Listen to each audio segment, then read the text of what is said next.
আমার বিশ্বাস আমার এই কথার সাথে আপনারা কমবেশি অনেকেই একমত পোষণ করবেন। ভালো সাজা সহজ, ভালো হওয়া খুব কঠিন।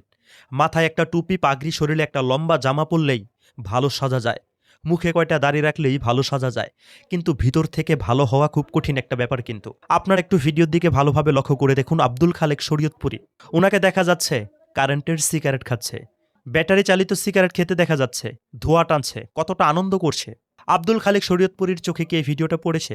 সে কি দেখেছে এই ভিডিওটা? তাকে নিয়ে কত পরিমাণে ট্রোল হচ্ছে, মানুষ কত কত ধরনের কথা বলছে। এমন একজন আলেমের কারণে অনেক হক্কানি ওলামাই কেরামদেরকে মানুষ এখন উল্টাপাল্টা কথা বলছে। তিনি কিন্তু একজন কওমি ওলামাই কেরাম। তিনি চরমনের পক্ষে অনেক সময় কথা বলে থাকেন, কিন্তু তার ধারা এমন কাজ সত্যি কওমি অঙ্গনের জন্য একটা দুঃখজনক কাজ। আমি বলছি না আব্দুল খালেক শরীয়তপুরী খারাপ, তবে তার এই কাজটাকে কে কে গ্রহণ করবেন? কয়জন মানুষ এই কাজটাকে ভালোভাবে নিয়েছে আপনারাই বলুন। আব্দুল খালেক শরীয়তপুরী সাহেবের আরো সচেতন থাকার প্রয়োজন ছিল। আপনি কি মনে করেন? কমেন্টে লিখে জানিয়ে দিবেন।